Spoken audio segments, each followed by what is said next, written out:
Hello friends, how are you?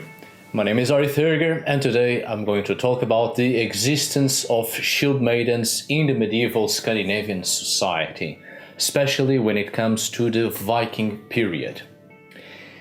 This was a video requested by one of my patrons, Mr. Victor Stephens. His daughter is curious about shield maidens. Hello little Caris, this video is for you, sweetheart. But we all know it's your father who is really interested in shield maidens, for academic purposes, of course. Alright, the existence of shield maidens is debatable. Opinions vary outside the academic field. Some believe they existed, others not that much. It's a constant balance between yes and no. In the academic field, however, it's the exact same situation, 50-50.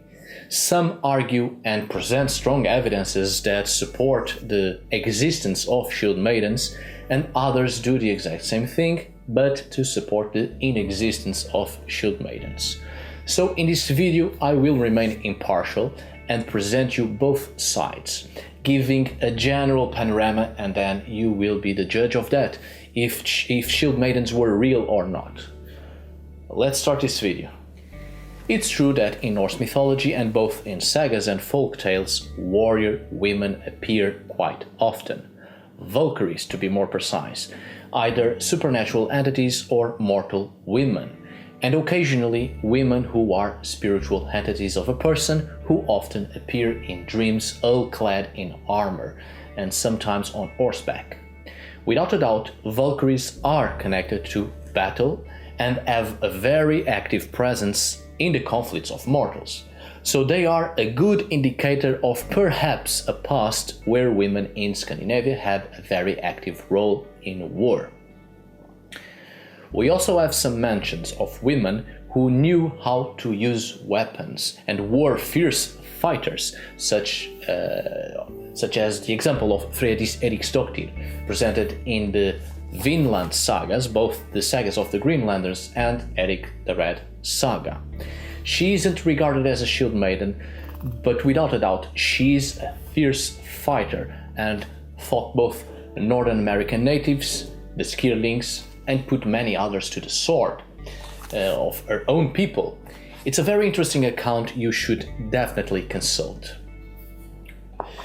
And then, of course, we have accounts of people who witnessed first-hand Norse and Germanic peoples in battle, and their accounts tell us of warrior women, shield maidens. Unfortunately, these accounts are too few, which leads us to believe that indeed shield maidens were real, but it wasn't common. It was something that happened sporadically. But at least we know some women have had an active role in the art of war. We have a very peculiar account from Saxo Grammaticus in his History of the Danes, written about the first decade of the 13th century, where he tells us some accounts of shield maidens during the Viking Age of Denmark, a period in history with a significant temporal and cultural distance from Saxo's own time, but still an important account. He speaks about women captains in a Danish army, and he describes them as such, and I quote, "These captains who had the bodies of women, nature bestowed the souls of man." And then another account, there were women in Denmark who dressed themselves to look like men and spent almost every minute cultivating soldiers' skills.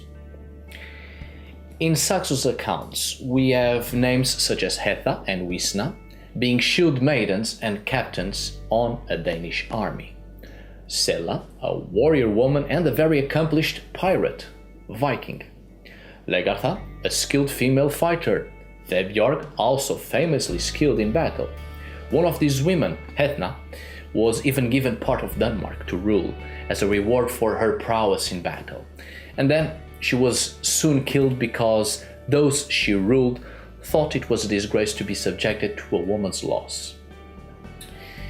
We have other names of warrior women, and despite their very successful endeavors and always running away from what they were supposed to do as women in a patriarchal society, they always end up either married or killed in Saxo's Grammaticus accounts. And I cannot help to think that these accounts may be to reinforce the old idea that women have no place in the battlefield, because sooner or later they have to meet their fate, to either get married or die. So there seems to be, in these accounts, a certain degree of religious and social moral and the stigmatization of women. We have to take into consideration that Saxo Grammaticus was a Christian, a cleric, and above all, he was a man. A person deeply acculturated in certain ideals that completely disregard the valor of women. Even though he presented us more than a dozen names of warrior women, it's clear that he did not approve of warrior women, because he always gives them the same fate over and over again, getting married or being killed, reducing them to a state of domestication or to nothing at all. The problem with these accounts is that these warrior women remained in folk legends and accounts from the Viking Age, and Saxo had access to such accounts. But being a Christian, in a period in history when the mentality changed greatly, and he himself writing his accounts in Latin, he was clearly influenced by classical models. Even his warrior women seem to be closer to classical concepts of Amazons, rather than a heathen view on women. And the truth of these accounts isn't clear. It isn't clear where truth meets fantasy. But take notice that these warrior women are not just classical fictions brought to Northern European perspectives. A great portion of Saxo's material comes from native Scandinavian sources, which he used to compose a considerable part of his work. So Saxo's tales, at least in the first 9 books, have strong parallels with Old Norse literature. We have a couple of accounts of men who dress themselves as women. Probably the most famous account is when the god Thor dressed himself as a woman with the help of Loki. The giant Thrym stole Thor's hammer and would only return it if he got married with the goddess Freyja. Thor disguises himself in a bridal dress, pretending to be Freyja. He goes to his own wedding with the giant, got his hammer back, and killed the giant and all the other guests.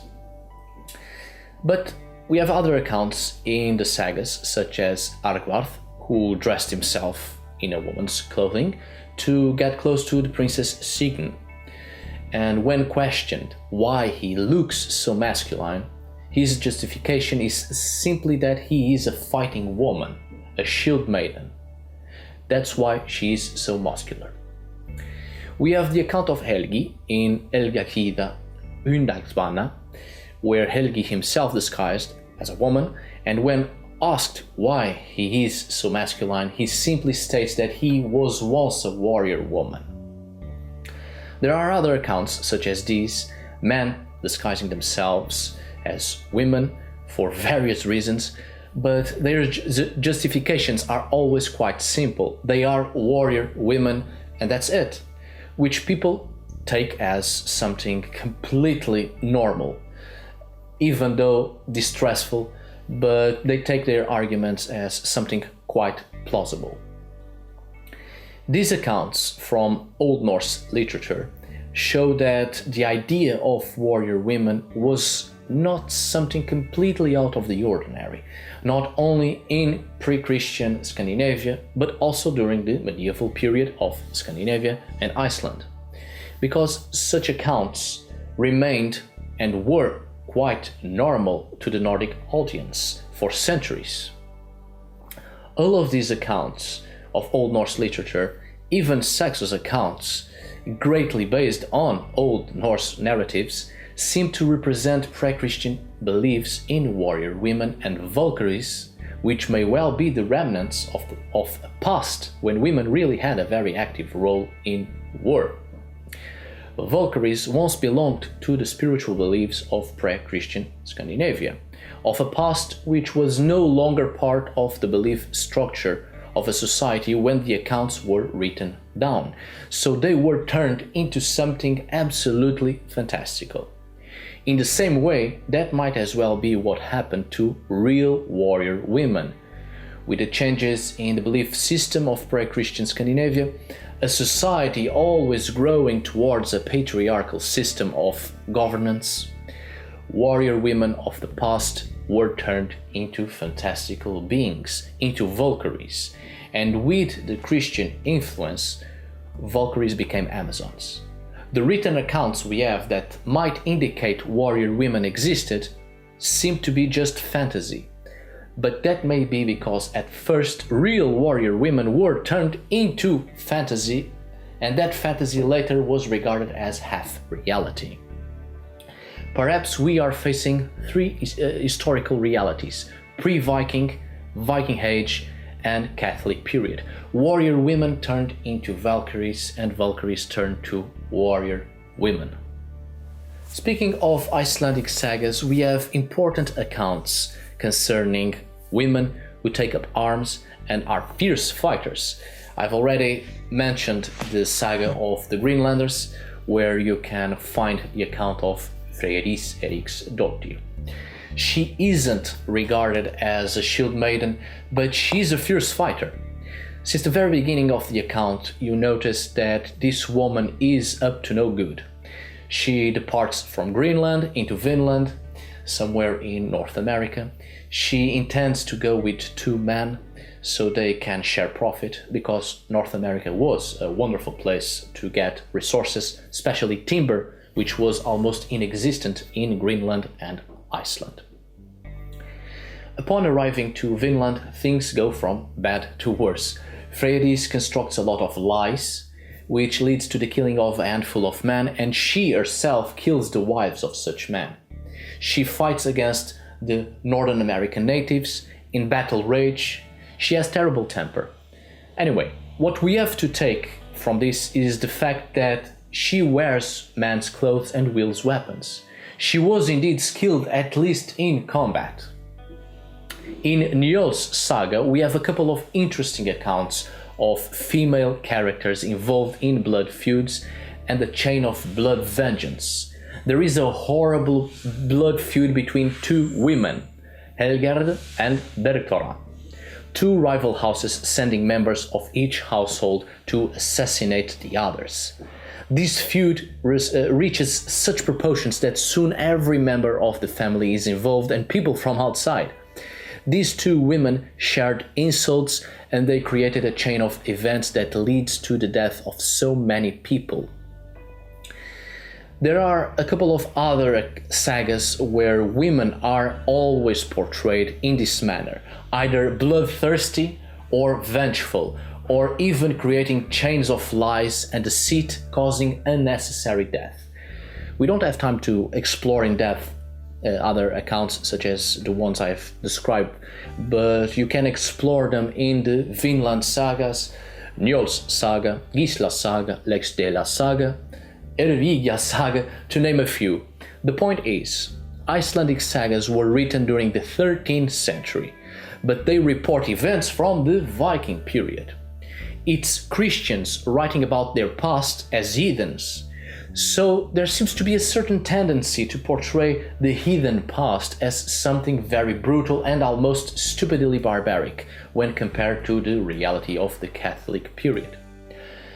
There seems to be this tendency to portray heathen women as something very negative, to warn Christians that the heathen past was not good and women's rightful place was not in a battlefield and they shouldn't wield weapons, or it will have disastrous outcomes.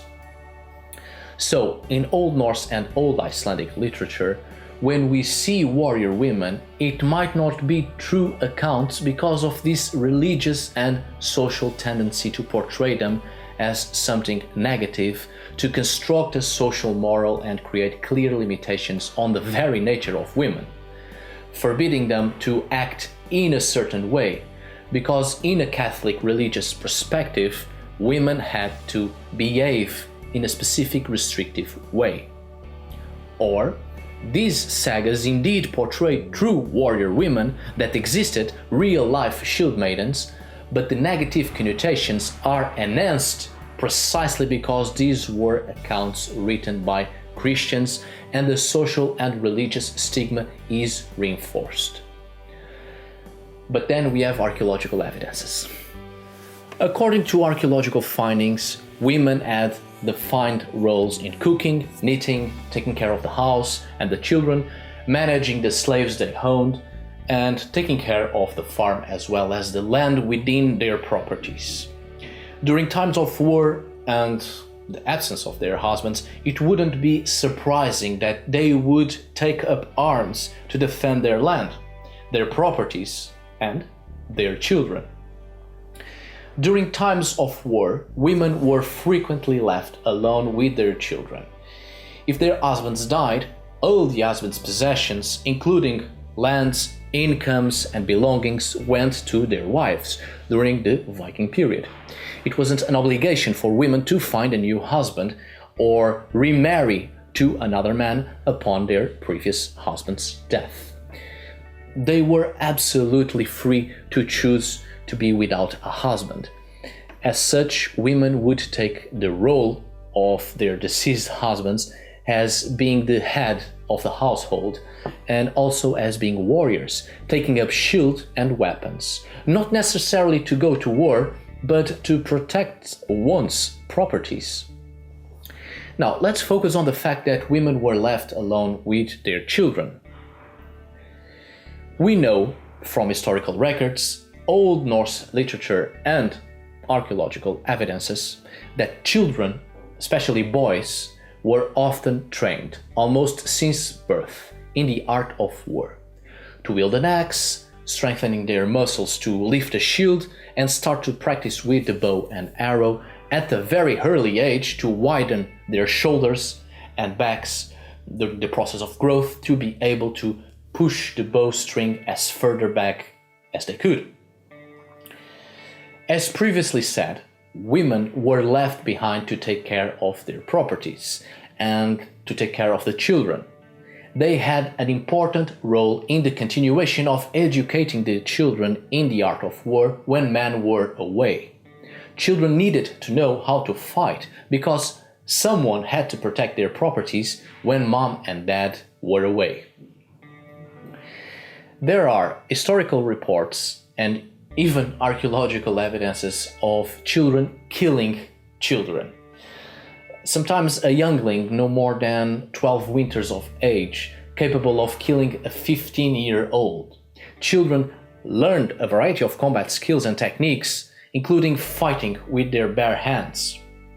Even 3-year-old boys played a war game with wooden swords and throwing spears covered by a piece of leather so that they would not hurt themselves or others. Who trained these children in the art of war when their fathers were away or gone? The mothers of these children. Women had to know how to fight, or at the very least know how to properly use weapons so they could teach their children and introduce them properly in the art of war. This doesn't mean women went to battle, but if they knew how to fight, why shouldn't a widow or a woman who decided to stay single go to war or any other kind of conflict? Why shouldn't they take up arms and go to battle if nothing else prevented them from doing so? I've already mentioned Valkyries at the very beginning of this video because, without a doubt, in most accounts they are portrayed as warrior women. Valkyries were one of the most important mythical beings in pre-Christian Scandinavia, playing an important role in the religious and spiritual concepts for both warriors in general and for women. They are linked to death cults and with destiny, as well as having the function of guardianship, being spiritual entities who take the dead warriors into the afterlife. The Valkyries embody the feminine spirits who guide and protect the individuals and the community. There is a wondrous variety of metal figurines of Valkyries found in grave mounds, especially in Viking Age burial mounds for women. We have a number of Viking Age burial mounds of women with figurines representing women with weapons, often described as being representations of Valkyries, and the contents of the graves themselves contain weapons. There are a couple of archaeological sites of Viking Age women's graves, but I often like to mention the Sognefjord mounds in Bergen, Norway, and the ones in Berka, Sweden.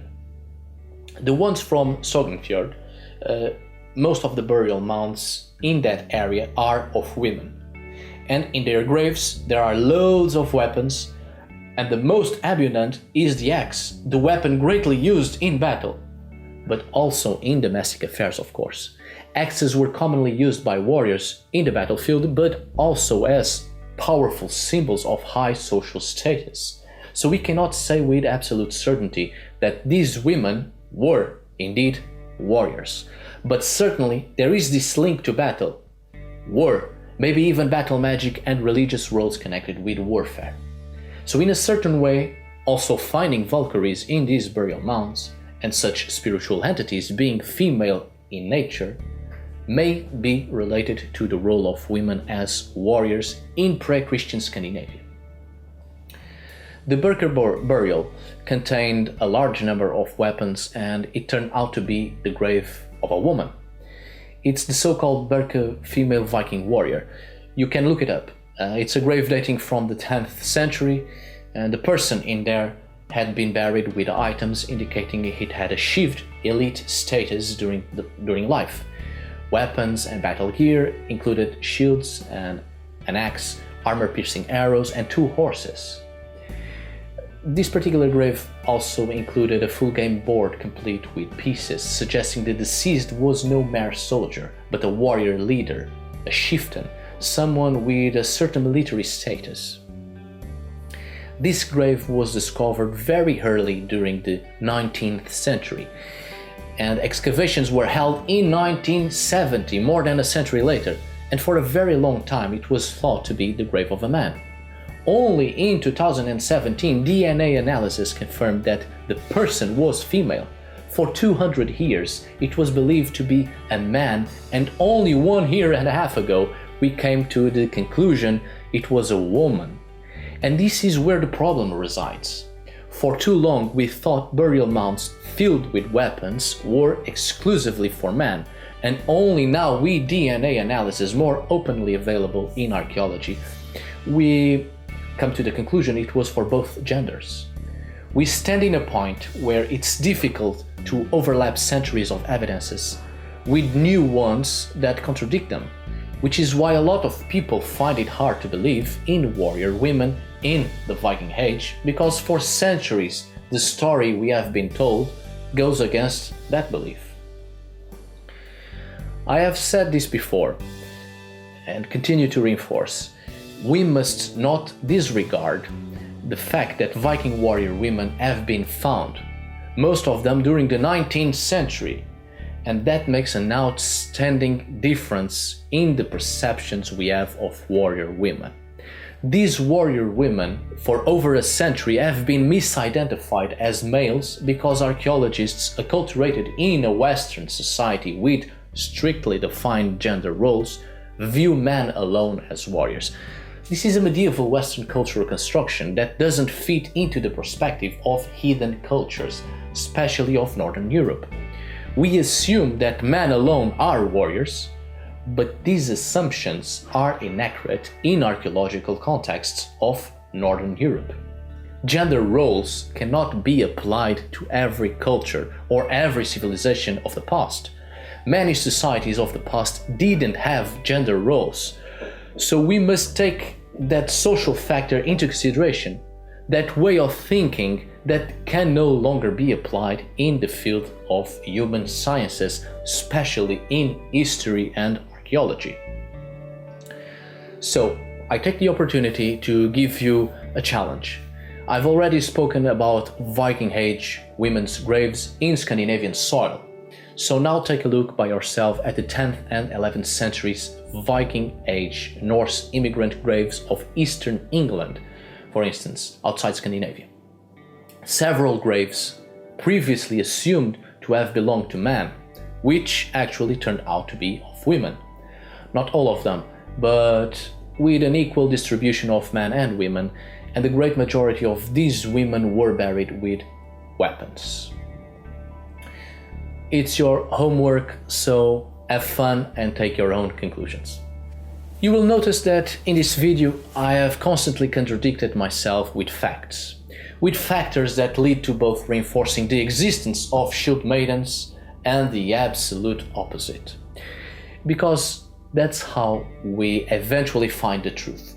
Doubts lead us to seek the answers, answers create new doubts, and on it goes.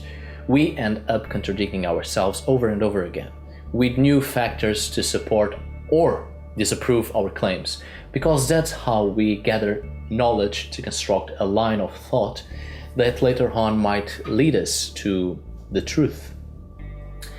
Even though archaeology has greatly evolved in the past 50 years, there's still a lot of work to do. There are a lot of ideas, evidences, suppositions, and possible interpretations, but the truth is, in the 21st century, it's still very premature to assume anything about warrior women in the Viking Age, let alone have a definite conclusion. It's still a work in progress. My good friends, I hope you have enjoyed this video. A very special thanks to my patron, Mr. Victor Steffens, for suggesting this video, and to his little daughter, Caris. Sweetheart, don't forget your homework. Thank you all for watching, see you on the next video, and as always, tak för då.